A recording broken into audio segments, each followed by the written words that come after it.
सुमत कुमत सबके उड़ रही, सबके अंदर कुमति है, सबके अंदर सुमति है। जिसका प्रभाव जितना ज्यादा बढ़ जाए वही है। रावण के पास भी सुमति थी, कुमति थी, परंतु कुमति विपरीत हो गई। गोस्वामी जी ने उसका पर वर्णन भी किया।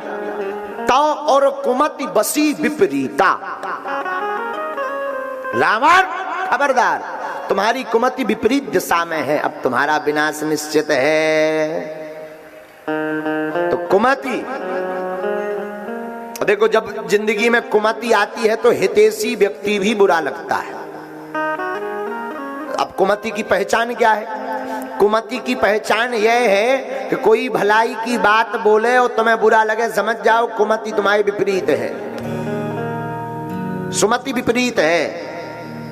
कुमति का प्रभाव ज्यादा है। कोई अपना तुम्हारा हित बोलने लगे और वो हित भी बुरा लगने लगे, तब समझिए तुम्हारी कुमति बढ़ गई है। रावण को भी यही लग रहा था। हनुमान जी समझा रहे थे, रावण बोला वाह मिला हम ही कपि गुरु बड़ ज्ञानी, मिला कप ही हमें गुरु बड़ ज्ञानी, हमें पहली बार एक बंदर गुरु मिला है।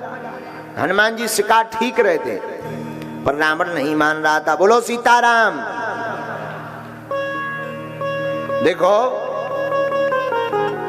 औषधि रोग मिटाती है, मौत नहीं।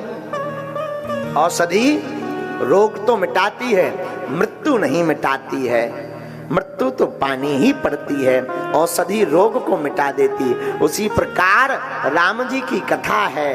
भैया कुमति जिंदगी में आ जाए तो भगवान की कथा सुनना प्रारंभ कर दो, हनुमान चालीसा पढ़ना प्रारंभ कर दो। तो अगर हनुमान चालीसा पढ़ोगे तो कुमति निवार सुमति के संगी, कुमति तुम्हारी भग जाएगी, हनुमान जी सुमति प्रदान कर देंगे। अच्छा, जब सुमति आती है तो सुमति का क्या प्रभाव है? जहां सुमति तह संपत्ति नाना, जहां सुमति तह संपत्ति नाना, संपत्ति नाना। जहां सुमति तह संपत्ति नाना, जहां सुमति तह संपत्ति नाना, जहां सुमति। जिसके घर में कुमति होती है वहां कलेश होता है, जिसके घर में सुमति होती है वहां पर नाना प्रकार की संपत्ति आ जाती है। सुमति का अर्थ सामंजस्य, और हनुमान जी सामंजस्य के देवता है। आपके घर में कलेश बहुत होता हो, हनुमान जी की इस चौपाई को पढ़िए। महावीर विक्रम बजरंगी कुमति निवार सुमति के संगी। इस चौपाई का रोज 108 बार पाठ करिए, आपके घर का कलेश कम होने लगेगा, सबकी कुमति सुमत होने लगेगी।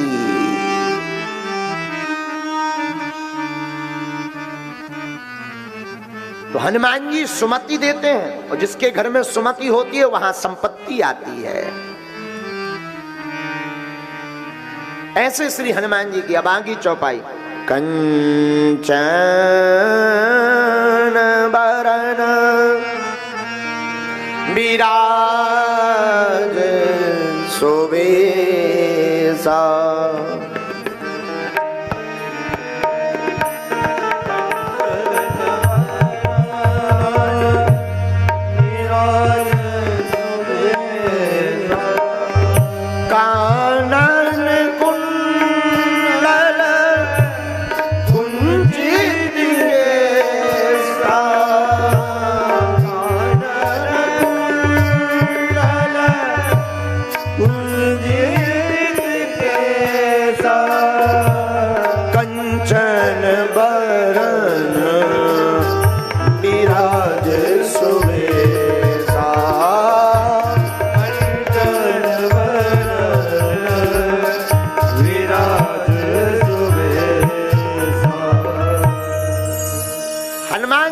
में गोस्वामी जी अगली चौपाई लिखते हैं। कंचन बरन विराज सुवेशा, कानन कुंडल कुंचित केसा।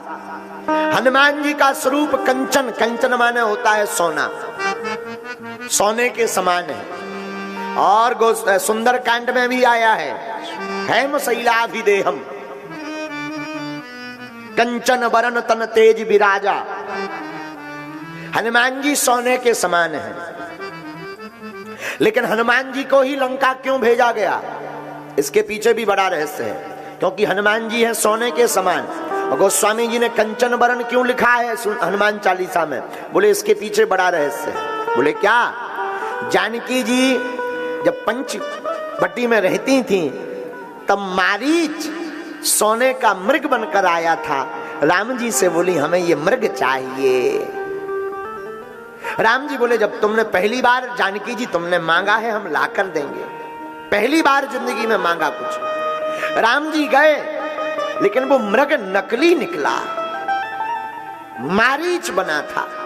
असली रूप में आया तो जब राम जी वापस आए तो मन ही मन चर्चा करते, देवी हम तुम्हें देना तो चाहते थे, तुमने जिंदगी में पहली बार मांगा, लेकिन जो मृग का सोने की मृग को तुम पालना चाहती थी, जो सोने का था वो नकली था। पर चिंता मत करो, तुमने मांगा है तो हम देंगे जरूर। इसलिए हम हनुमान जी को भेज रहे हैं, क्योंकि उनका तन भी सोने के समान कंचन वरण है। वो तो नकली था, ये असली है, इनको जरूर चरणों में रखना।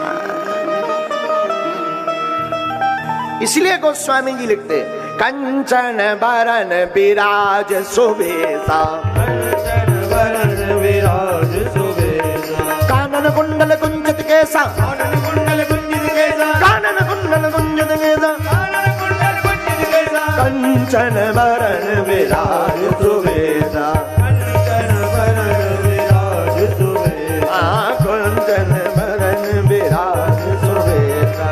कंचन वरण विराज सुबेसा। अच्छा, लेकिन वो तो मृग मांगा था उन्होंने, ये तो बंदर है। अब महाराज जी देखना कितना अच्छा तर्क उठ रहा। जानकी जी ने तो मृग मांगा था, लेकिन ये तो बंदर है। लेकिन ये बंदर भी बड़ा सुंदर है, ये बंदर जरूर है बड़ा सुंदर। क्यों? जो भैया बंदर भी राम कथा सुनकर सुंदर हो जाता है। लेकिन मांगा मृग था, भेजा बंदर, ये तो तर्क है। यहां पर बंदर को भी मृग कहा गया,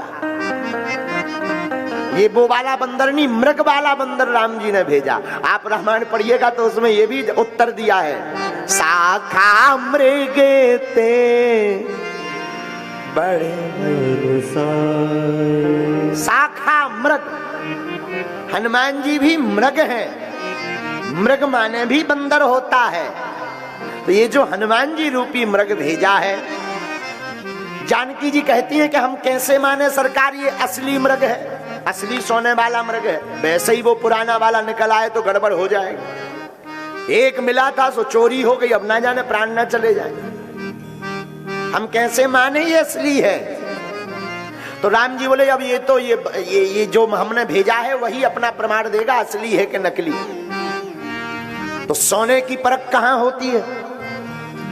सोने की परख होती है अग्नि में, असली है कि नकली।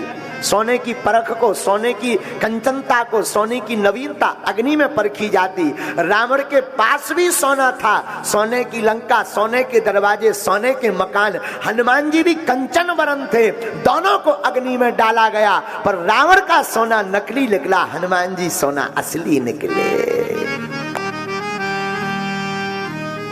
इसलिए श्री राम जी कहते हैं जानकी जी, जो हमने मृग सोने का तुम्हें भेजा है वो कोई साधारण नहीं, कंचन वरण विराज सुबेसा। और एक बात और यहाँ पर हमें एक और समझ में आ रहा है, यहाँ विद्वान लोग बैठे हैं, तुम्हारे काम आएगी ये बात। रावण का वैभव इतना बड़ा, सोने का वैभव, लेकिन रावण के वैभव में राम जी नहीं है, तो वो वैभव भी, वो सोना भी जल गया। और हनुमान जी तो साधारण बंदर हैं, केवल किम पुरुष भगवान, किम पुरुष है। हनुमान जी का सोना राम जी के चरणों के प्रताप से रावण के सोने के सामने असली निकल आया, रावण नकली सोना का बन गया। रावण का सोना नकली निकला। इसलिए गोस्वामी जी ने हनुमान चालीसा में लिखा, कंचन बरन विराज सुवेश